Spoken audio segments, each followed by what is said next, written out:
The Sol system had always been quiet. From orbit, Earth looked like a fragile jewel suspended in a cold, indifferent sea. It had survived centuries of human conflict, pandemics, and near-cataclysmic climate upheavals.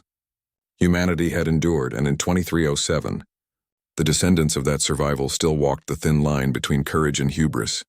Admiral Elias Kale stood on the observation deck of the Sol Sentinel, Earth Defense Command's flagship, staring at the pale blue sphere below. He was a man forged from decades of quiet resolve, his face lined with fatigue, his eyes perpetually restless.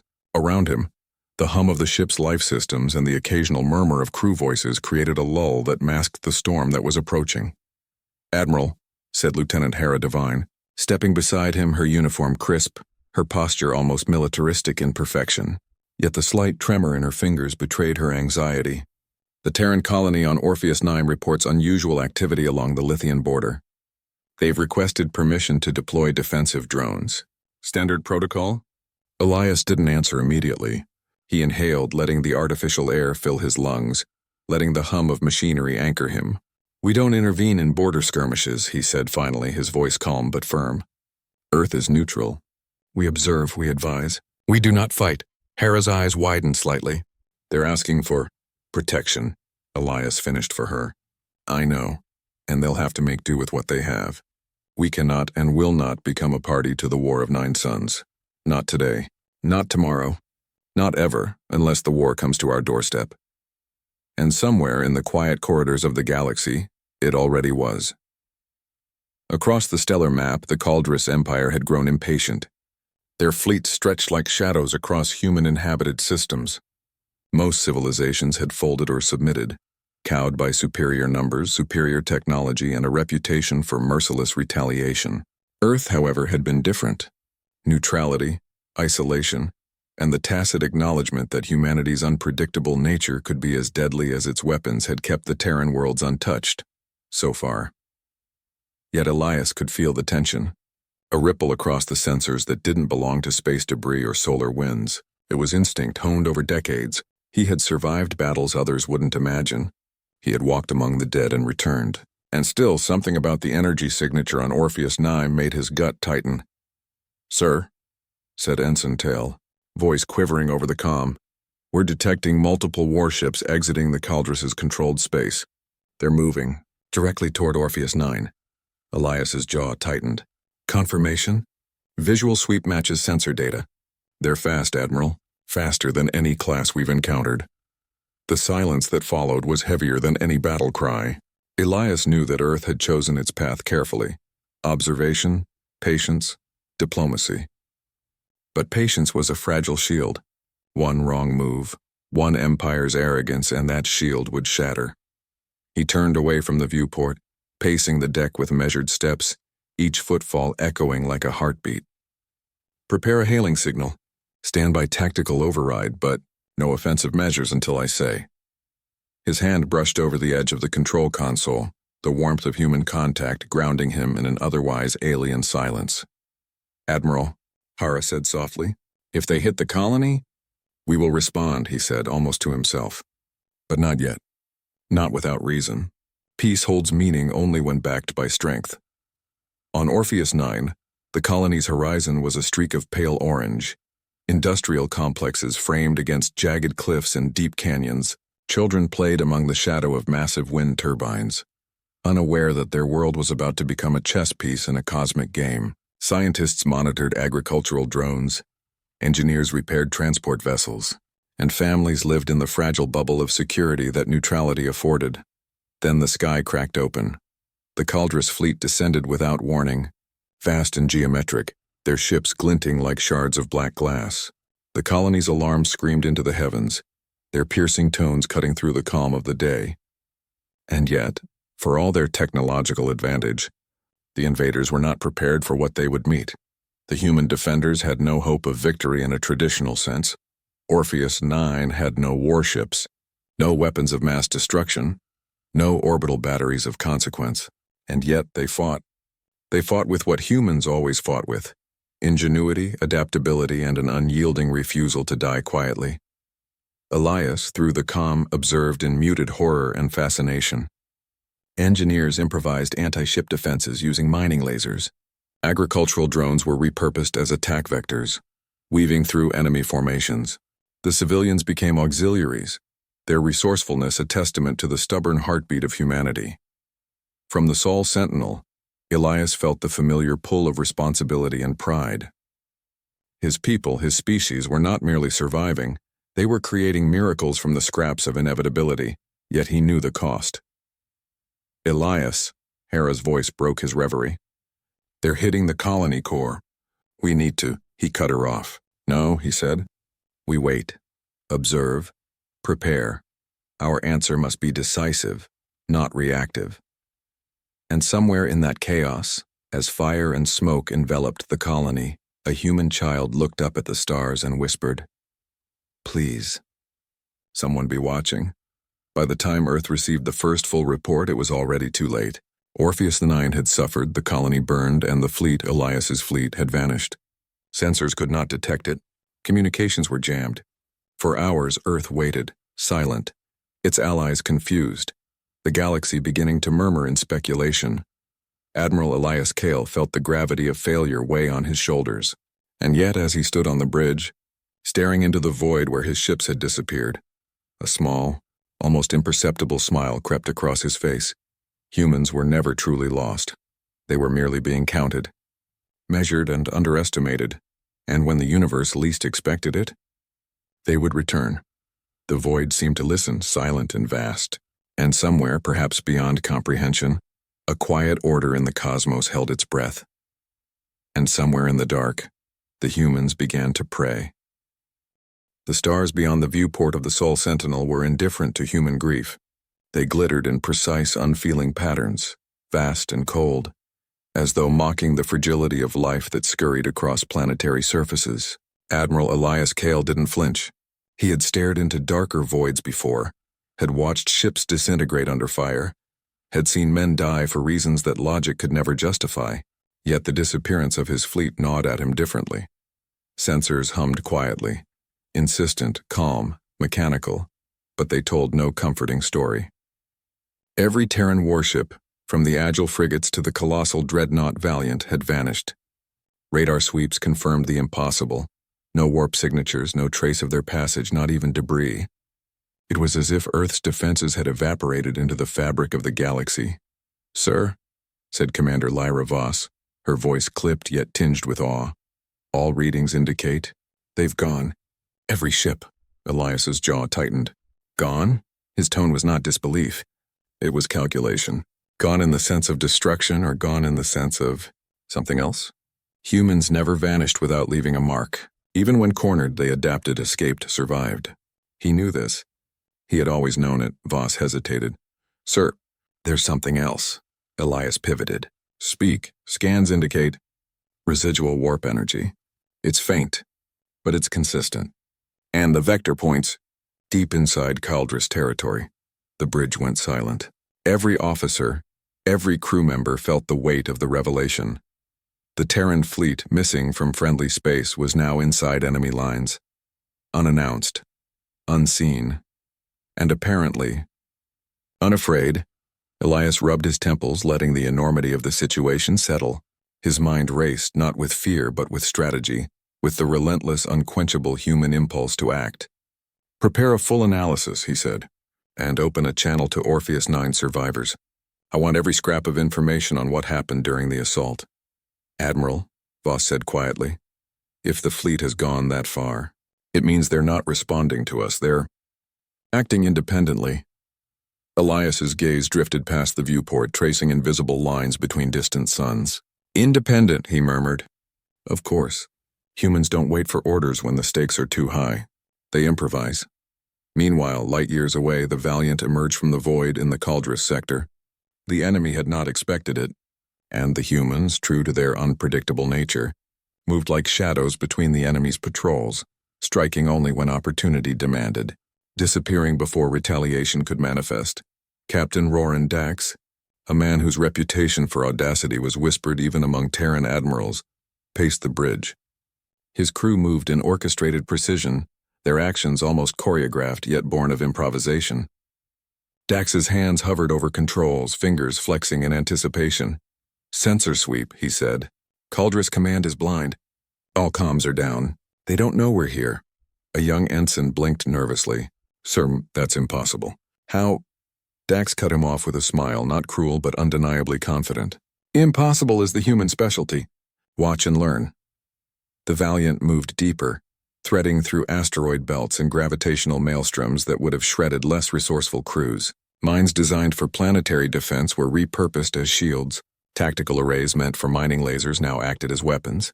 Every decision bore the weight of ingenuity, of that indefinable human audacity that no alien intelligence could predict. And somewhere, unseen but subtly felt, a quiet force seemed to guide them. A starburst avoided their trajectory by an improbable margin. A sudden gravitational shift, which should have thrown them off course, nudged them directly toward their target. Roran didn't think of it as divine, he barely had time, but a quiet thought crossed his mind anyway. Not luck.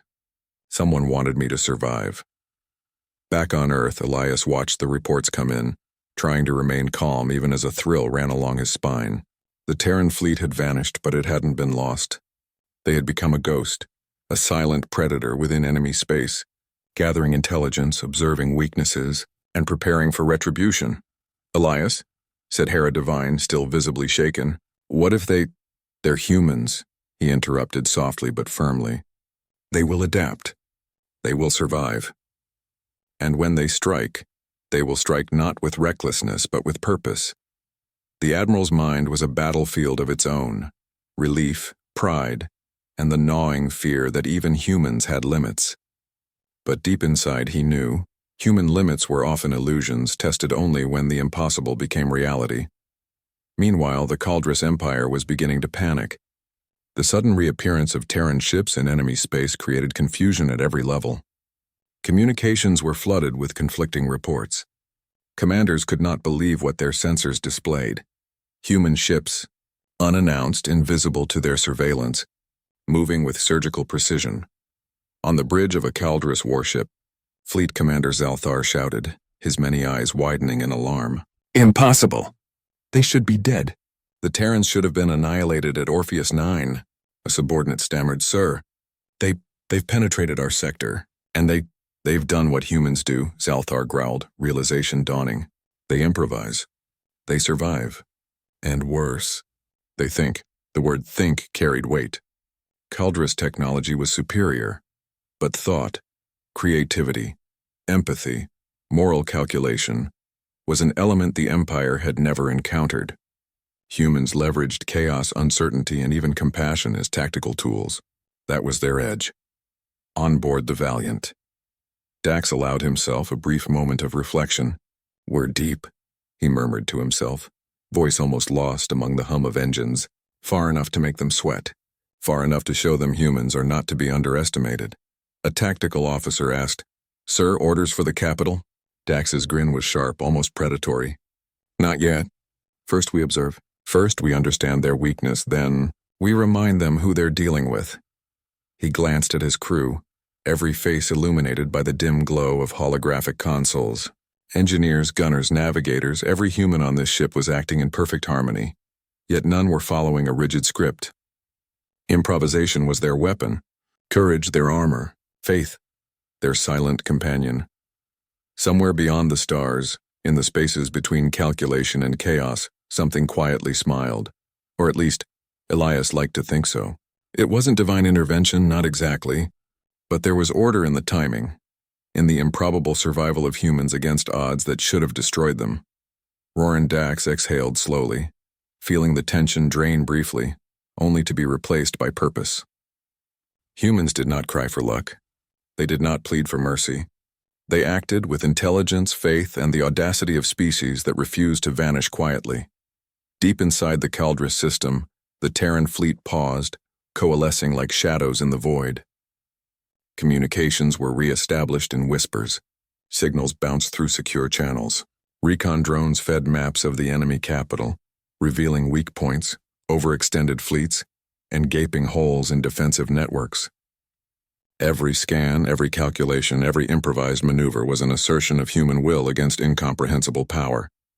And somewhere, far below the surface of consciousness, Roran Dax whispered a quiet vow. We will not only survive, we will show them what it means to underestimate humanity. Somewhere else, far across the void, Elias Kale whispered to the empty observation deck. They will return. And in that quiet cosmic theater, the stars seemed to acknowledge it. The game had shifted. The humans were no longer the hunted, they were the ghost, the unpredictable, unstoppable force emerging from the shadow of tragedy. And somewhere, in the heart of the Kaldris Empire, a single commander began to tremble. The Kaldris capital system was a cathedral of steel and fire, a network of orbital platforms, gravity wells, and monolithic battle stations. To any observer, it seemed impregnable, a fortress built over centuries, defended by fleets designed to crush invaders before they even emerged from hyperspace. Yet the Terran fleet, the so-called Ghost Fleet, moved like smoke through the unbreachable corridors of the enemy. Admiral Elias Kale watched the feed from the Valiant, on a secure console aboard the Sol Sentinel. Every pulse, every flicker of sensor data, told the story of humans daring the impossible. His heart thudded with a mixture of pride and apprehension. He had always known this. When humanity acted, it did so with a terrifying mixture of clarity and chaos. Sir, Lieutenant Devine whispered, leaning close. They're inside the inner defensive ring.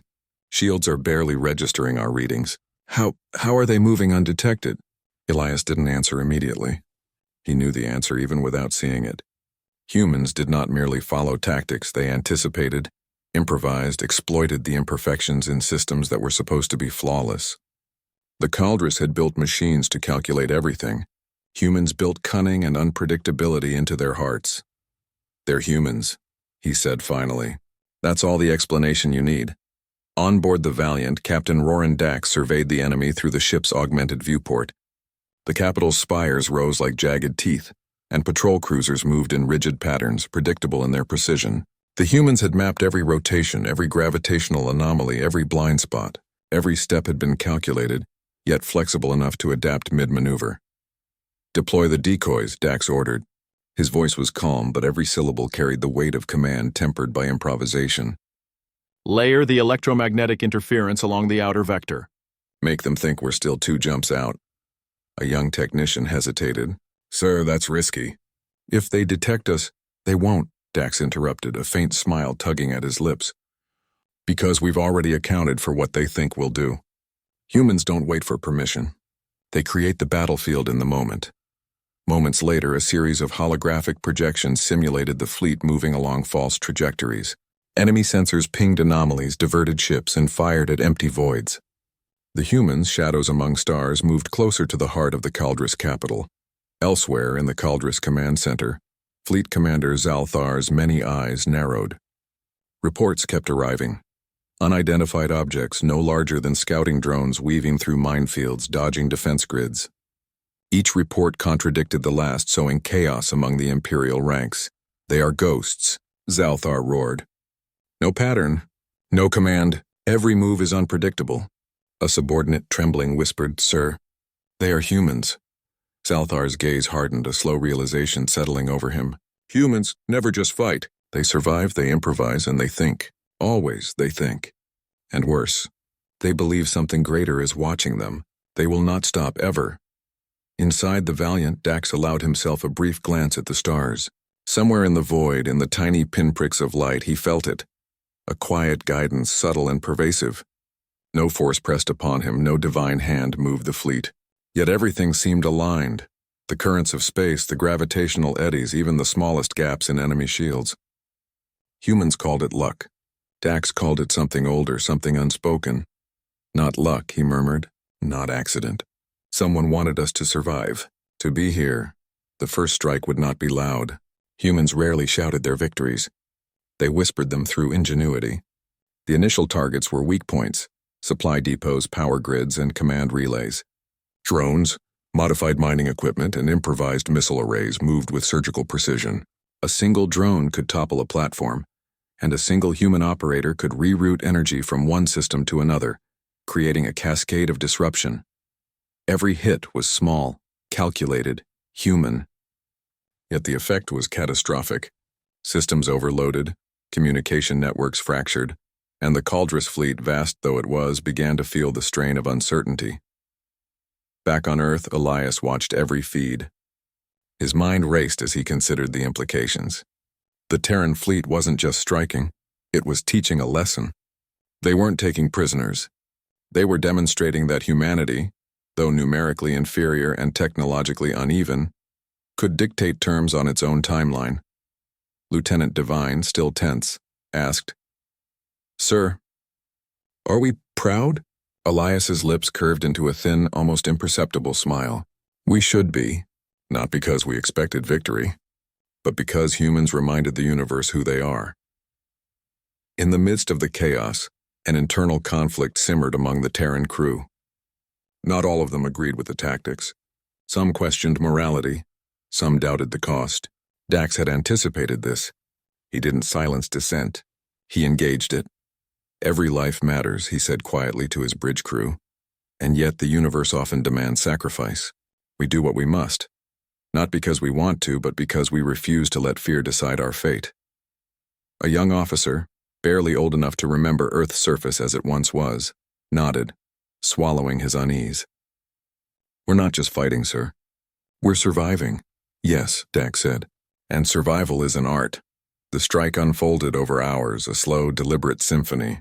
The Caldrus capital flared with explosions and energy discharges. Communications scrambled as command officers shouted conflicting orders. And in the chaos, the humans moved like phantoms, every action precise, adaptive, unpredictable. Yet the emotional weight of the operation was not lost. Dax watched his crew, knowing that every calculated maneuver carried a human cost. Fear, doubt, hope, and courage intertwined in the hearts of each operator, and through it all a quiet sense of faith persisted, not in miracles, but in their shared resolve and in the subtle balance of the universe that had placed them here. Finally, after the first wave of strikes, the Terran fleet paused. They did not celebrate, did not cheer. They observed the aftermath with a human mixture of awe and somber reflection. For every victory there was loss. For every maneuver a shadow of consequence. Dax looked out through the viewport at the enemy capital, its spires damaged but still formidable. He whispered to himself, "The real battle hasn't even begun. But they will remember us, and the universe will learn what humans mean when they refuse to kneel." On Earth, Elias Kale leaned back in his chair, allowing himself a rare moment of emotional release. Pride, fear, wonder. Humans were relentless, resourceful and unbreakable when the stakes demanded. He felt a subtle presence, not divine in the overt sense, but a quiet whisper of balance, of order, of something guiding, shaping, and witnessing the courage of humanity. And somewhere in the void, a Caldrus commander whispered in disbelief, How can they do this? They should be extinct." A human child on Orpheus 9, surviving among the ruins, looked up at the distant stars and muttered, "We're not done yet." And somewhere, the humans began to smile, not for victory, but for survival. The Caldrus capital loomed like a living fortress, a lattice of steel spires, orbital docks, and gravitational engines humming with relentless precision. From the void it seemed impervious, a monolith designed to crush any intruder before it could even breathe. Yet the Terran fleet moved through its defenses with a quiet audacity that seemed impossible. Captain Roran Dax stood on the bridge of the Valiant, scanning the holographic projections of the capital. Every patrol pattern, every orbital vector, every energy grid had been mapped, not through brute force, but through human calculation, instinct, and improvisation. "Prepare the insertion teams," he said, voice low and measured. "We're going inside. The command nexus will be our target." His tactical officer, a sharp-eyed woman named Talia Sorn, hesitated. "Sir, infiltrating the nexus? It's suicide by imperial design." Dax's lips curved in a faint smile. "Humans don't commit suicide, Talia. Humans redefine the rules of survival." Below decks, the insertion teams suited up. Engineers, soldiers, and operatives moved with practiced precision. Each carried a mix of standard weapons, improvised tools, and devices designed to exploit the enemy's reliance on technology. Even in silence there was tension, fear and resolve entwined in every heartbeat. Lieutenant Arik Venn, leading one team, whispered to his partner, "You feel that?" The other glanced at him, eyes narrowing. "Feel what?" "The calm before the storm. The universe. It's watching," the words hung in the air. Ven didn't believe in miracles, not in the overt sense. Yet after years of survival, he had learned to respect moments where coincidence, timing, and sheer instinct aligned. Call it fate, call it God, call it the quiet rhythm of existence. Whatever it was, it had guided humanity to this point. Outside, the Valiant and its companion vessels drifted like shadows. Patrols swooped past, none detecting the silent human ships threading between laser grids and gravitic barriers. Every movement was calculated yet adaptive. Every choice was human, empathic, daring, and brilliant. Dax watched the feed from the insertion pods. The humans were ghosts, phantoms among the stars moving like liquid through the fortress's defenses, and yet they were aware of every consequence, every risk, every life hanging in the balance. Strike teams advance, Dax ordered. No hesitation. Improvise, survive. Remember why we fight.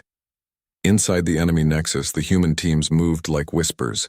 Surveillance drones had already mapped corridors, security protocols, and patrol cycles. Yet humans didn't rely solely on technology. They relied on intuition, empathy, and observation. Every shadow was noted, every rhythm understood. Arik Ven crouched in the darkness, listening.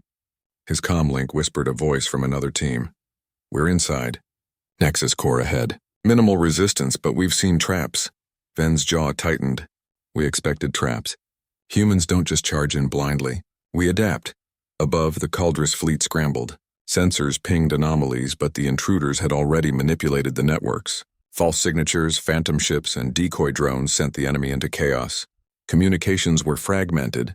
Panic began to ripple through the command lines. Salthar's compound eyes widened in disbelief. How can they move so freely? Every system should detect them. Every pattern is accounted for. A subordinate stammered, Sir, they are not following logic. They are creating it as they go. Salthar's many limbs clenched. Impossible. Humans should be predictable, fragile, yet his voice lowered, almost a whisper. They think, and worse, they believe something watches over them. Deep inside the Nexus, Arik Ven's team encountered their first real opposition. Elite Caldris guards, heavily armed and armored, their motions precise. Humans did not panic. Improvisation became their weapon. A weaponized engineering tool detonated a section of wall, creating a diversion. Shadows, sound, and reflex merged. One human operative, barely out of adolescence, took a breath and whispered, Not luck. Someone wanted us to be here. The others didn't reply. Words were unnecessary. Action spoke louder. And the universe seemed to pause just enough to let them pass. Captain Dax monitored the operation from the bridge. Sweat beaded his brow. Though the bridge was artificially climate-controlled, the tension was not just tactical, it was emotional. Every human life aboard mattered. Every improvised maneuver risked disaster. Yet despite it all, hope persisted. Humans had a stubborn refusal to accept impossibility. Core breach in progress, Dax reported to Elias Kale via secure comm. His voice was calm, steady, infused with a quiet awe. We're inside. The Nexus. It's vulnerable. Minimal casualties if we continue. Elias's eyes narrowed as he listened. He had witnessed humans survive impossible odds before. But the audacity of this strike, it was more than bravery. It was a declaration. They're not just fighting for survival, he said softly. They're showing the universe who humans are. Inside the command nexus, the humans faced the final barrier, the core control chamber. Heavy plasma doors, energy barriers, automated defense turrets, all designed to crush any intruder. Yet humans moved with a fluid precision that machines could not anticipate. Ven's team coordinated silently, synchronizing every movement, every breach, every pulse of energy. A turret aimed and fired. A human operative rolled, redirected the beam with a makeshift reflector, and detonated a nearby energy cell. Chaos became opportunity. Humans advanced. Ven paused, looking at the flickering consoles, the sparks, the chaos. For a fleeting moment, he felt the enormity of the act. They were inside the heart of an empire, challenging the might of thousands, relying on ingenuity, courage, and instinct. Remember, he whispered to his team, we are human. That is enough. And somewhere beyond comprehension, a subtle presence seemed to acknowledge the courage, the creativity, the faith of these humans. Not a deity in sight, not a miracle manifest, only the quiet alignment of improbable events, the brush of survival against impossible odds. Humans called it instinct, fate, providence. Whatever it was, it had guided them here. The Caldrus Command, blinded by their own overconfidence, could not anticipate the final maneuver. Infiltration pods, drones, and human improvisation converged in a single orchestrated strike. Lights flared, alarms screamed, and yet the humans moved with deadly efficiency. On Earth, Elias Kale clenched his fists as the reports came in. The fleet thought lost had struck decisively, yet there was no triumph in his heart, only awe, and the heavy awareness that the universe had witnessed the audacity of humanity. Humans are not just survivors, he murmured. They are miracles of will, courage, and cleverness. And they always find a way. And somewhere deep in the Caldrus Empire, a single command terminal exploded. Systems went dark. The heart of the Empire had been pierced, not with brute force, but with human ingenuity. And somewhere in the void, the humans whispered, "We are not done yet." The aftermath of the Terran strike echoed across the Caldrus Empire like a shockwave, unseen but deeply felt. Communication networks flared with confusion, fleets diverted in panic, and commanders muttered in disbelief.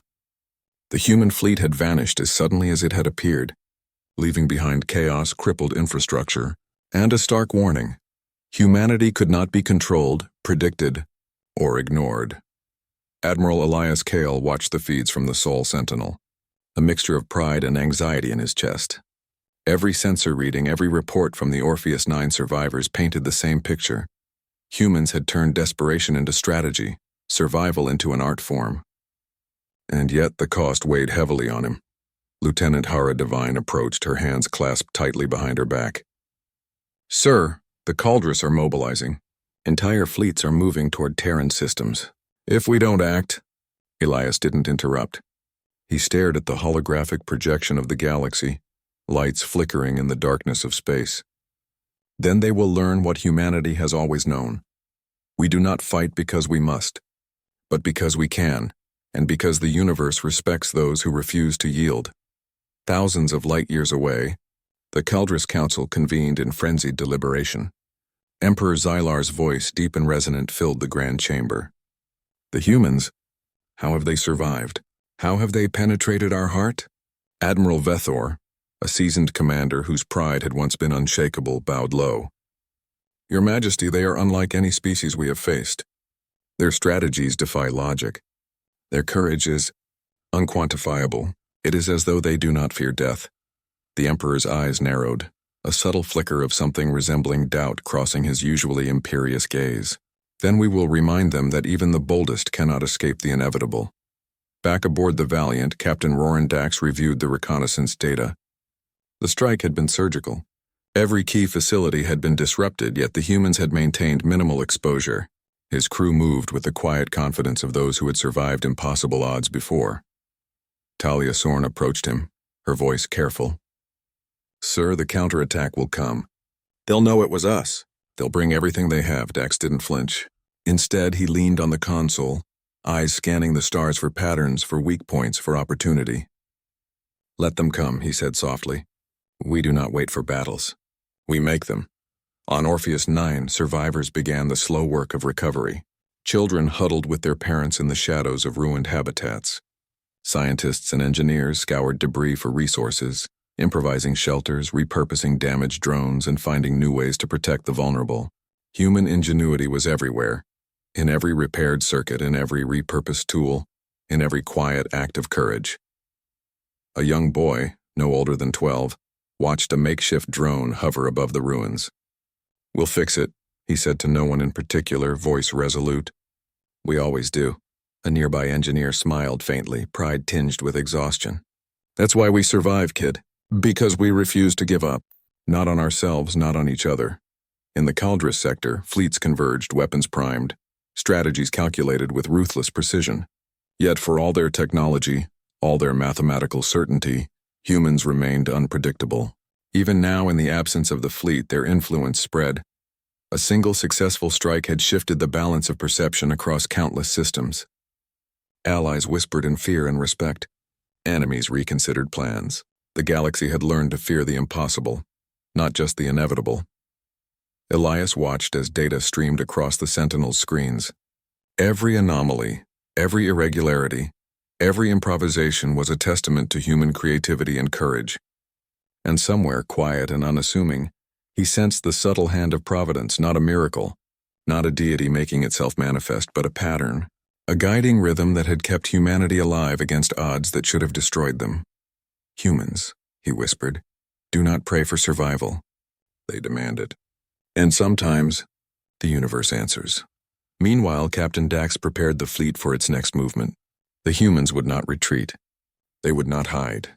They would strike again, strategically, surgically, and unpredictably. The Kaldris Empire, formidable though it was, could not anticipate the depths of human ingenuity, the breadth of human courage, nor the quiet faith that guided them through impossible odds. Lieutenant Eric Venn, reviewing the Nexus strike, muttered, "They'll hit back harder. They'll throw everything at us," Dax nodded, "and we'll adapt. Humans survive because we think, because we feel, because we refuse to be predictable. Let them come. Let them see the price of underestimating us." The galaxy trembled as news of the strike reached distant systems. Neutral colonies, previously indifferent to Earth's role, began to reconsider their alliances. Some whispered about joining the humans. Others feared retaliation. Humanity's defiance had become a symbol, a spark of hope, a warning, a challenge. Elias reflected on the paradox. Humanity had suffered tragedy, endured loss, and yet emerged more determined than ever. Their strength was not in weapons or numbers, but in willpower, empathy, and the relentless refusal to be broken. Somewhere in the ruins of Orpheus 9, a survivor looked at the stars and said softly, "This can't just be an accident." And Elias, listening from 1,000 light years away, felt that same quiet certainty. Humans were never meant to be easy to predict. They were never meant to be controlled. They were meant to endure, to inspire, and, when necessary, to strike back with precision and courage. The first signs of the Kaldris counterattack began to materialize. Scouting fleets, reconnaissance drones, and heavily armed vessels converging on Terran space. Yet the humans did not panic. They anticipated. They adapted. They created solutions where none existed, turning desperation into opportunity, fear into strategy, and hope into action. Captain Dax watched the first enemy patrols move into range. He didn't issue the order to fire. Instead, he waited, watching the patterns, letting the enemy reveal their own weaknesses. The humans were patient. They were precise. They were relentless. And somewhere in the quiet alignment of stars and probability, it felt as though something unseen, was allowing it to happen. Not by intervention, but by subtle guidance. Humans would survive. They would endure. They would prevail. As the first clash approached, Elias Kale whispered to himself on the Sentinel's observation deck, "The universe has made its choice. And it is clear. It has chosen humans." In the Kaldris Empire, commanders began to understand a terrifying truth. Humanity was not just surviving. Humanity was defining the rules of engagement on its own terms.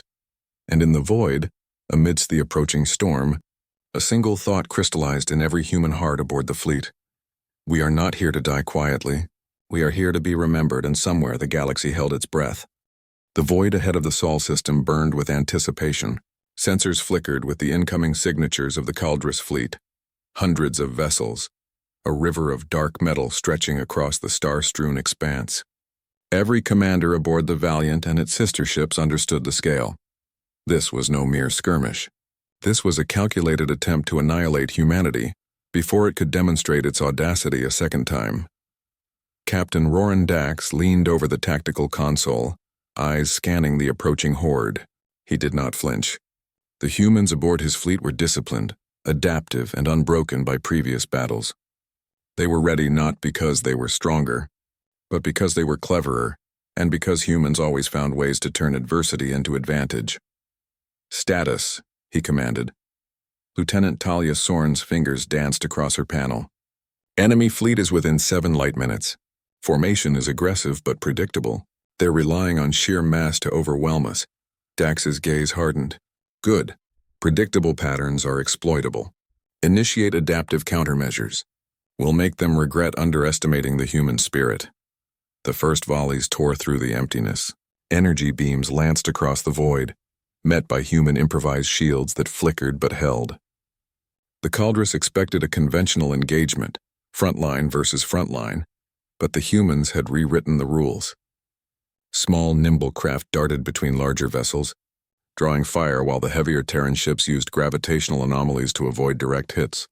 A tactical officer called out, voice tense, "Captain, the outer wing is breaking formation. They're taking heavy losses." Dax nodded, calm amidst chaos. "Good. Guide them into the trap. Don't destroy them outright. They'll never expect a second layer." In the dark of space, human ingenuity manifested like art. Engineers converted energy discharges from enemy weapons into countercharges. Drones repurposed from mining equipment weaved through beams, detonating at calculated points to create confusion. Every human action combined courage with calculation, improvisation with empathy, and the subtle awareness that survival demanded both. Back on the Sol Sentinel, Admiral Elias Kale watched every feed, his jaw tight with both worry and pride. The fleet was outnumbered 10-1, yet they held, maneuvering in ways the Caldrus could not anticipate. He felt the familiar undercurrent of something guiding the chaos. Not a hand, not a miracle, but the quiet rhythm of providence that had protected humanity before. Lieutenant Hera Devine leaned closer. "Sir, how do they keep surviving? The enemy fire, the losses."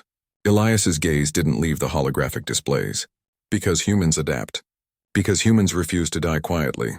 And because sometimes the universe gives us a chance to survive, if we're clever enough to take it." Inside the Caldrus flagship, Commander Zalthar's many eyes widened in disbelief. Every attack, every maneuver, every improvised human tactic defied the calculations of 1,000 tactical algorithms. The enemy ships were efficient, precise, yet unpredictable, a paradox that no AI, no matter how advanced, could solve. "They are ghosts," he growled. "They strike where there is no weakness, and yet our formations crumble." "How?" a subordinate whispered, trembling. "Sir, they are not just fighting with weapons. They are thinking differently. They are human." Zalthar's claws clenched, the faintest tremor betraying the panic beneath his disciplined exterior. Humans. Never the strongest, never the fastest, but always, always unpredictable, always alive when they should be dead. In the heat of battle, Captain Dax made a decision that would define the engagement. The fleet executed a risky maneuver, drawing the bulk of the Caldrus forces toward a dense asteroid field near Sol's outer rim. The terrain was treacherous, gravitational anomalies unpredictable. Any miscalculation would destroy them as surely as enemy fire. "Formation Delta," Dax commanded. "Move in, use the field. Let them fall into our rhythm." Lieutenant Venn, piloting one of the nimble frigates, muttered under his breath, "They'll never expect it. Not even the Caldrus can think like this." As the humans weaved through the asteroid belt, the Caldrus fleet followed blindly, their size and rigidity a fatal disadvantage. Explosions lit the darkness as ships collided with debris or were caught in gravitational traps. Human drones detonated energy charges with perfect timing, creating chain reactions that shredded enemy hulls without direct engagement. Every explosion was a testament to human ingenuity. Every successful maneuver reinforced the lesson the universe had begun to learn. Underestimate humans at your peril. Yet the engagement was not without sacrifice. Human ships took damage. Brave pilots were lost, and every maneuver carried risk, Captain Dax observed, silently weighing the cost against the gain. He did not allow grief to paralyze him. Humans grieved in silence, learned quickly, and adapted faster than their enemies could anticipate. One crew member, wounded and bandaged, whispered to another, "Not luck. Someone wanted us here. Someone wanted us to survive this." And Dax allowed himself a quiet acknowledgement. He did not pray openly, but in the rhythm of battle, in the improbable survival of his fleet, he felt a presence, subtle, patient, and vast, watching over humanity. The climax of the engagement came when the Caldrus flagship, massive and heavily armored, entered the trap entirely. Its sheer bulk prevented maneuvering, and the humans struck with surgical precision. Gravity-manipulated projectiles, repurposed energy fields, and coordinated attacks brought the vessel to its knees. On board the flagship, Zalthar's many eyes darted in panic. "Impossible! How How can they do this? Outside, the Valiant executed the final maneuver, breaching the enemy hull and delivering a strike to the control core. The colossal vessel shuddered and erupted in a controlled chain of explosions, scattering debris across the void. The humans had not merely survived. They had won, not through overwhelming numbers, not through superior technology, but through courage, creativity, and relentless audacity. In the quiet aftermath, the fleet regrouped, damaged but intact. Captain Dax addressed his crew, voice steady yet infused with emotion.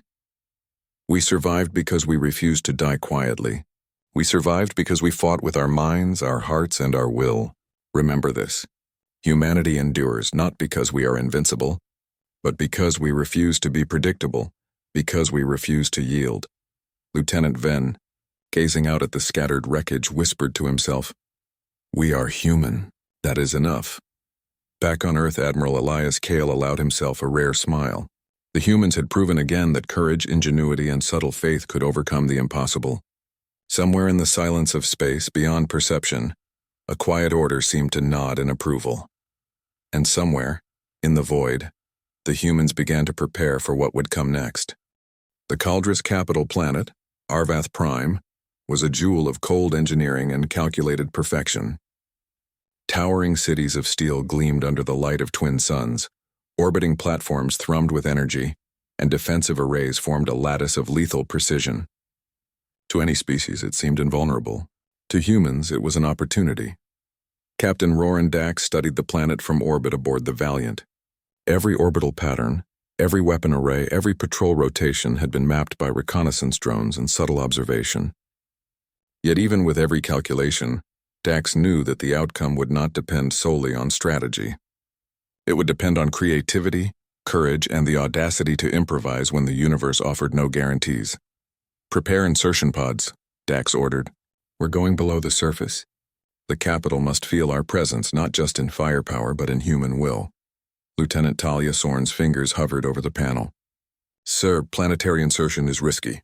Their orbital defenses, they rely on predictability," Dax interrupted, calm and resolute. "And humans are never predictable." Deep inside the insertion pods, operatives secured their harnesses.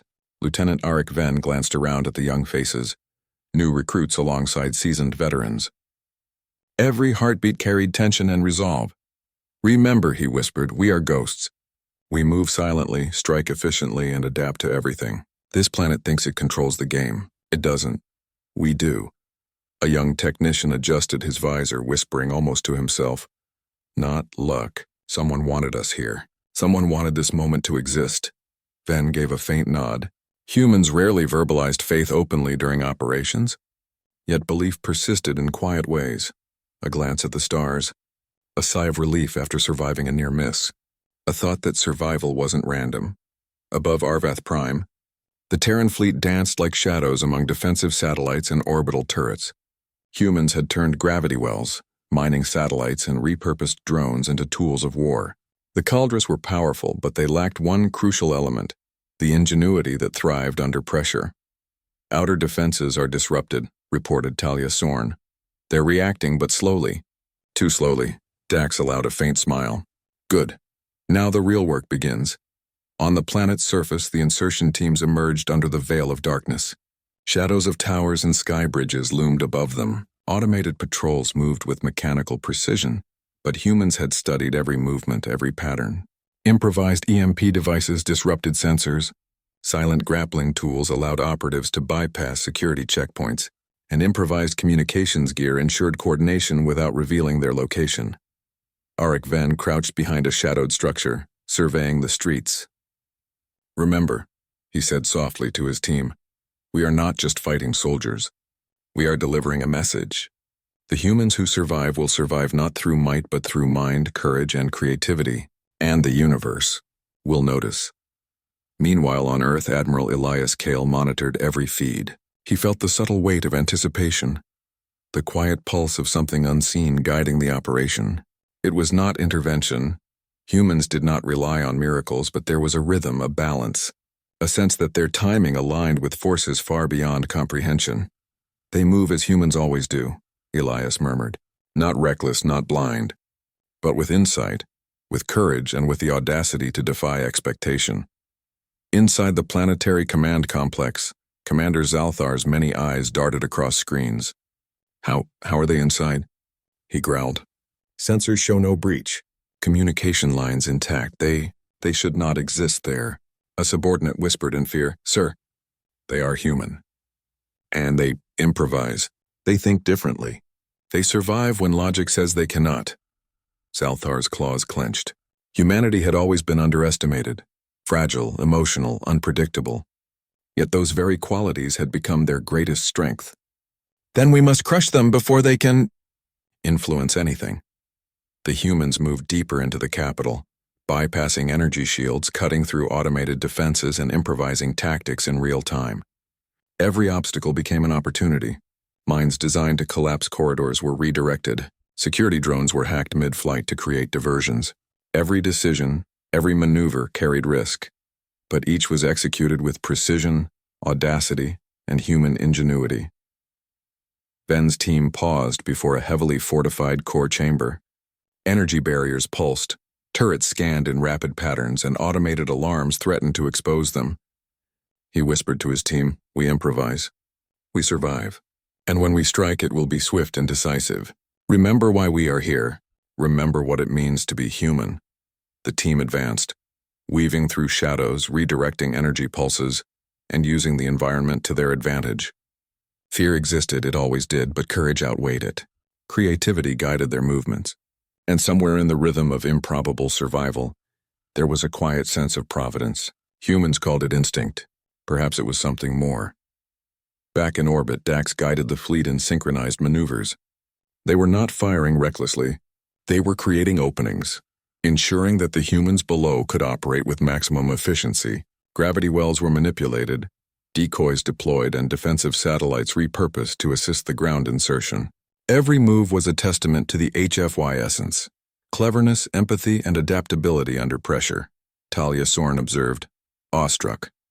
Sir, it's like they're everywhere at once. Dax smiled faintly. They are everywhere a human needs to be, and nowhere the enemy expects them. Inside the core chamber, Ven's team reached the control arrays. A single misstep could trigger planetary defenses. But humans did not panic. They improvised tools from salvage tech, rerouted energy flows, and disabled security protocols with ingenuity born of desperation and audacity. A young operative paused, breathing heavily. We actually made it," he whispered. Ven placed a hand on his shoulder. "No, we are just beginning. The universe is watching, and humans never stop fighting." Outside, the Caldrus fleet reeled from earlier defeats, disoriented by the infiltration. The humans had not only survived, they had dictated the terms of engagement, forcing their enemies to react, not act. The galaxy was beginning to recognize what humans always knew. Survival was not about being the strongest. It was about being clever, brave, and relentless. On Earth, Elias Kale whispered to the stars, "They are the children of survival, and no force, no empire can snuff out what humans carry in their hearts." The first stage of the planetary strike concluded. The humans had infiltrated deeper than anyone thought possible, demonstrating that courage, ingenuity, and subtle faith could overcome the impossible. Yet the operation was only beginning. The Caldrus Empire, humiliated and furious, would regroup, and the humans, relentless in their will, would meet them with the same audacity that had carried them this far. And somewhere in the quiet of the cosmos, the universe held its breath, waiting to see what humanity would do next. Arvath Prime's core command chamber was a fortress of steel and light, suspended above the planet on massive pylons and surrounded by pulsating energy barriers. Inside, automated sentries glided along magnetic rails. Turrets scanned with unerring precision, and emergency protocols could flatten the insertion teams in seconds. Yet the humans moved with quiet confidence, their every step calculated, improvised, and daring. Captain Roran Dax's voice came through comlinks like a steady heartbeat. "Insertion teams, you are the storm inside the fortress. Do not hesitate, adapt, improvise, survive." Lieutenant Arik Ven crouched behind a console, scanning the room. The humans had mapped every potential hazard, but here at the core, improvisation would matter more than planning. He glanced at his team, a mixture of veterans and rookies, faces tense yet resolute. We are human. Ven whispered to himself. That is enough. Outside, the Terran fleet continued its orbital maneuvers, drawing enemy attention away from the insertion teams.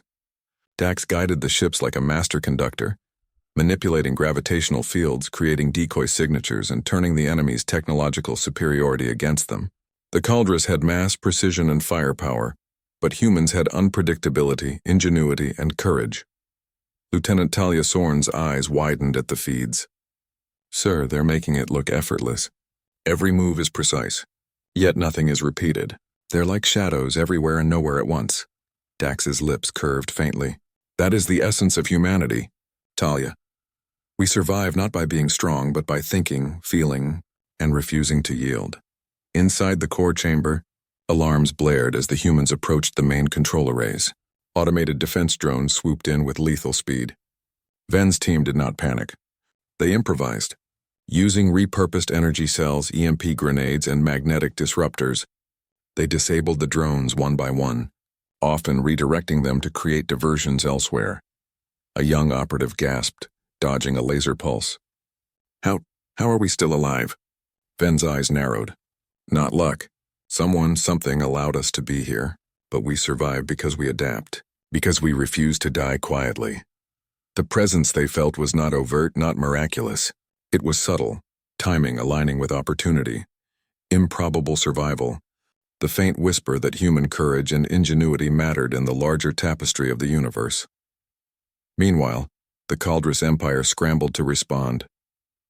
Commander Zalthar's fury was palpable across the comm networks. Intruders at the core. Stop them! His fleet above faltered as orbital support failed. The humans below had disrupted communication, rerouted power grids, and manipulated defense protocols with surgical precision. Zalthar realized in growing horror that humans did not fight like other species. They did not rely on brute force or mathematical certainty. They relied on will, creativity, empathy, and the audacity to improvise. They are ghosts, he hissed. They are everywhere, and nowhere. Ven's team reached the central control console. Security barriers pulsed around them, turrets targeted, and the air thrummed with lethal energy. Yet the humans moved with calm purpose. Improvised tools rerouted power.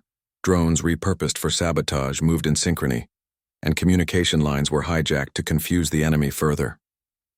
This is it, Ven whispered to his team. We do this right, and the Empire will remember who humanity is. They executed the final sequence with the precision of minds trained to think creatively under pressure. Energy grids shifted, core systems overloaded, and the fortress itself seemed to tremble. Lights flickered, alarms screamed, and the humans advanced without hesitation. In orbit, Dax observed the results of the infiltration.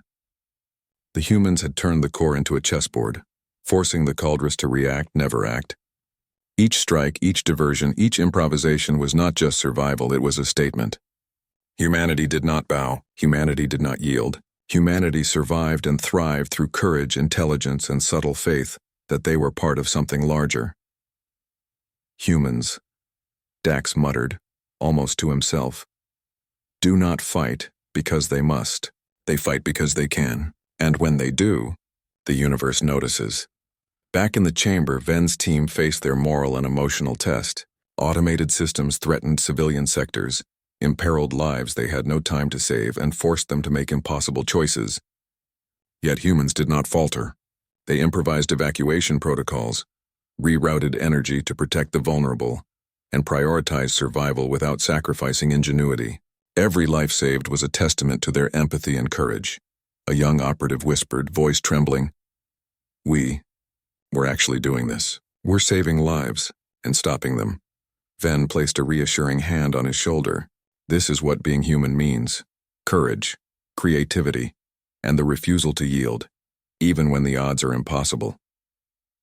The climax of the infiltration unfolded in a series of coordinated strikes. Energy conduits exploded in controlled bursts. Defense drones were hacked to self-destruct, and the fortress's command systems went dark. The humans did not celebrate. They moved with the quiet efficiency of those who understood that survival was the reward, not victory. Above, the Caldrus fleet faltered, disoriented by the synchronized chaos below and the clever maneuvers of the Terran fleet above. They could not anticipate humans, never in 100 simulations. They could not predict their creativity, courage, and subtle faith guiding their decisions. And somewhere in the void, in the alignment of improbable events, the humans felt it again, a quiet rhythm, subtle guidance, a presence not manifest but evident in timing, opportunity, and survival. Ben's team exited the core chamber as the fortress systems failed. The humans had struck at the heart of the Caldrus Empire, not just militarily but psychologically. Every survivor, every improvisation, every act of courage had proven a point. Humanity could not be controlled, predicted, or destroyed. On Earth, Admiral Elias Kyle allowed himself a rare moment of reflection. Pride and awe washed over him. Humans had survived impossible odds again, and somewhere beyond perception, he felt the universe acknowledging the audacity, ingenuity, and courage of his species. Humans endure, he whispered, and the cosmos takes note. And somewhere in the shadowed streets of Arvath Prime, a human child looked at the stars and said softly, "We're not done yet." The twin suns of Arvath Prime rose over a fractured horizon, casting long shadows across a capital that had once seemed invincible. Fires smoldered in the streets. Orbital defenses lay in ruins, and the Caldrus command networks had been shattered by human ingenuity. Yet no celebration rippled through the Terran fleet. Victory had not been effortless. It had been carved from courage, creativity, and the audacity to defy the impossible. Captain Roran Dax stood on the bridge of the Valiant, eyes tracing the battered skyline below. The planetary insertion teams had achieved the unthinkable, penetrating the Empire's heart, striking at the core, and emerging intact. Every obstacle had been met with improvisation, empathy, and precise courage. The humans had done what no one else could. They had turned desperation into art, danger into strategy, and faith into action. Lieutenant Talia Sorn approached, voice low but tinged with awe. "Sir, and we've done it. Arvath Prime, it's crippled." Dax nodded, expression calm but resolute. "Yes, but understand this, Talia. The Empire is not yet gone. The war is far from over. What we've done is show them what humans are capable of." Below, Lieutenant Arik Venn and his team moved through the rubble-strewn streets. Fires burned around them. Sirens echoed from shattered towers, and automated drones twitched uselessly on the ground. Yet humanity's ingenuity shone brightest amidst chaos. Makeshift medics treated the wounded, engineers restored essential power to civilian districts, and soldiers secured safe passages for surviving civilians. A young operative, exhausted but resolute, whispered to Venn, We actually did it. We saved lives," and struck their heart. Venn placed a hand on his shoulder, eyes scanning the city. This is what being human means. Courage, creativity, empathy, and refusing to yield even when the odds are impossible. Somewhere in the silence of the chaos they felt it. A subtle presence, the quiet rhythm of survival, the universe acknowledging human audacity. Not a miracle, not an intervention, but a whisper of balance and order woven into improbable success. Humans called it instinct. Perhaps it was something more. In orbit, Dax coordinated the fleet's withdrawal. The Terran ships maneuvered with precision, protecting remaining insertion teams and civilians, manipulating remaining enemy forces, and ensuring maximum safety. Every move had been calculated, yet every moment relied on human intuition, courage, and the subtle awareness that survival demanded improvisation. Lieutenant Sorn's eyes flicked across the displays. "Sir, the Caldrus. They're retreating. Entire formations are pulling back." Dax allowed himself a faint smile. "They've learned something today. Never underestimate humans. Never assume we will fight on their terms. Humanity survives because we refuse to die quietly." On the ground, civilians emerged from hiding, gazing up at the twin suns through smoke and debris. They had survived the unimaginable, witnessed the audacity of humanity, and felt the quiet triumph of ingenuity and courage. Children whispered to one another. Survivors mended their broken communities. And humanity's essence, relentless, clever, empathetic, shone brighter than ever. Lieutenant Venn paused, watching a small child reach for a fire-damaged toy. "Even here," he said softly, "we find ways to endure, to create, to survive."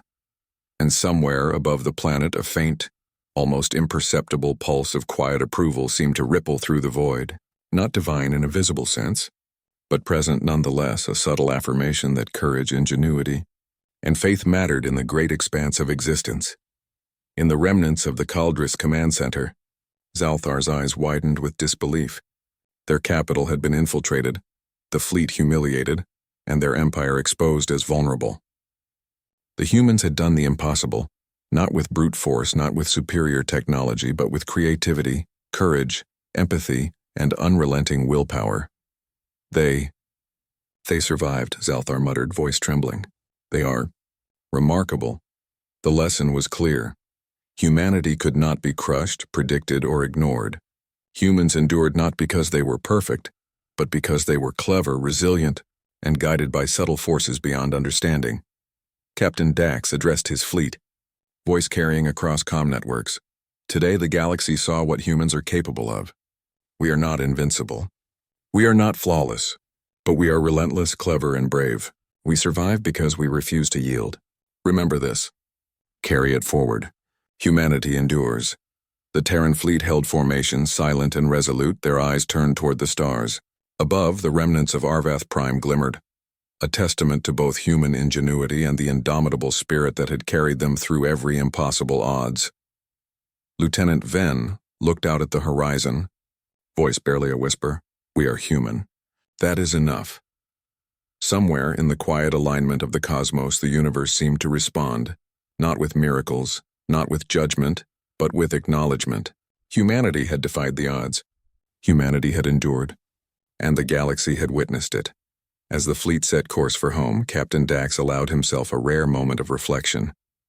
The humans had survived loss, adapted in the face of impossible odds, and struck at the heart of an empire. They had shown courage where others might have faltered, ingenuity where others would have hesitated, and quiet faith in forces unseen where others would have despaired. Even the kindest civilizations, Dax murmured to the stars, have limits. And today, humanity reminded the galaxy of ours. The twin suns of Arvath Prime dipped below the horizon, casting their final light on a city forever changed. Fires smoldered, systems were damaged, and yet life persisted. Humans would survive. Humans would endure. And wherever the galaxy turned, the legacy of courage, creativity, and subtle faith would shine as an unbreakable beacon. And somewhere deep in the quiet of the cosmos, a single thought crystallized. Humanity had refused the Galactic War, and in doing so had defined themselves as unstoppable,